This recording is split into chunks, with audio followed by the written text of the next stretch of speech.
Hello computer users, तपाई आफ्नो दैनिक जीवनमा ल्यापटप अथवा डेस्कटप त प्रयोग गर्नु नै हुन्छ होला। तर यदि तपाईको कम्प्युटरमा विन्डोज अपरेटिङ सिस्टम छ भने तपाईलाई थाहा नहुन सक्छ। There are lots of important features in it जसले तपाईको दैनिक कम्प्युटर युजेजलाई एकदमै एफिसिएन्ट र प्रोफेसनल बनाउन सक्छन्।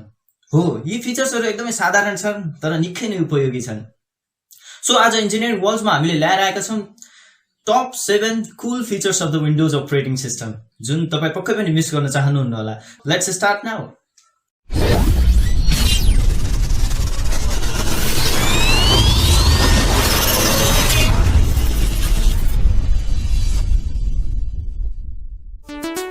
नाइट मोड।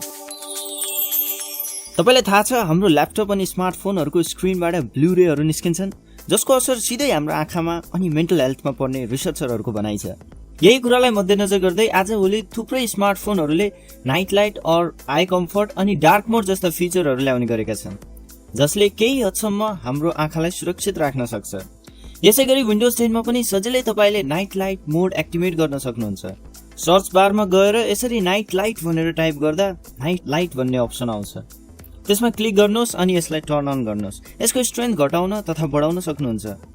खासगरी रातिको समयमा ब्लू रेको प्रभाव धेरै हुने भएकाले यो सिस्टमलाई रातिको टाइममा आफै एक्टिभेट हुने र दिनमा डिएक्टिभेट हुने गरी शेड्युलिङ पनि गर्न सक्नुहुन्छ। जस्तै मैले मेरो ल्यापटपमा साँझ 7:15 मा एक्टिभेट हुने र बिहान 6:30 मा डिएक्टिभेट हुने गरी सेटिङ मिलाएको छु। Storage manager. स्टोरेज म्यानेजर एउटा यस्तो फिचर छ विन्डोज 10 मा जसको माध्यमबाट तपाईले आफ्नो हार्ड ड्राइभमा रहेका सम्पूर्ण डेटालाई वेल म्यानेज तरिकाले अप्टिमाइज गर्न सक्नुहुन्छ। तपाईको कम्प्युटरमा भएका हरेक कन्टेन्ट्स जस्तै भिडियोहरु, फाइल्स, पिक्चर्स र अन्य डेटालाई सजिलै म्यानेज गर्न सक्नुहुन्छ। यसका साथै तपाईले युज भएको र नभएको मेमोरी र सिस्टमले रिजर्भ गरेको मेमोरी सम्बन्धी जानकारी तथा सेटिंग्स पनि मिलाउन सक्नुहुन्छ। यो फिचरलाई तपाईले आफ्नो स्मार्टफोनमा रहेको फाइल म्यानेजरसँग पनि कम्पेयर गर्न सक्नुहुन्छ। Snipping tool. स्निपिङ टुलको प्रयोगबाट तपाईले डेस्कटपमा अथवा कुनै पनि एप्लिकेसनको कुनै पनि पोर्सनलाई क्याप्चर गरी सेभ गर्न सक्नुहुन्छ, त्यो पनि डाइरेक्ट पिक्चरको फर्मेटमा। अनि साथै केही कुरा इन्डिकेट गर्नको लागि र हाइलाइट गर्नको लागि पनि यो टुल एकदमै उपयोगी छ।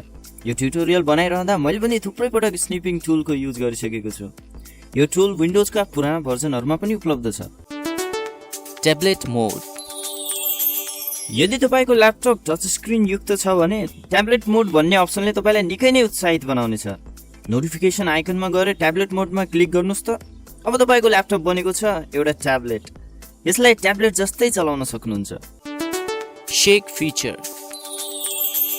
यो फिचर चाहिँ रमाइलो प्रकारको छ है। यदि तपाईले थुप्रै विन्डोजहरु ओपन गर्नु भएको छ अनि एउटा बाहेक सबैलाई मिनिमाइज गर्न चाहनुहुन्छ भने एक गरेर मिनिमाइज गर्नुको साटो टाइटल बारमा क्लिक गरेर अलिकति सेक गर्नुस् त सबका सब मिनिमाइज भएर टास्क बारमा बसिदिनेछ। छैन त गजबको टुल। ड्र्यागिङ विन्डोज। मल्टिटास्किङ गर्नेहरुका लागि यो फिचर एकदमै इम्पोर्टेन्ट छ है। यसका लागि तपाई कुनै पनि एउटा काम गरिरहेको विन्डोजको टाइटल बारमा क्लिक गरेर लेफ्ट या राइट एन्डतिर लानुस्। यसले आफ्नो ठाउँ आफै बनाउनेछ र बाँकी रहेको ठाउँमा चाहिएको एप्लिकेसनलाई क्लिक गर्नुस्। हेर्नुस् त सँगसँगै काम गर्ने कस्तो सजिलो तरिका।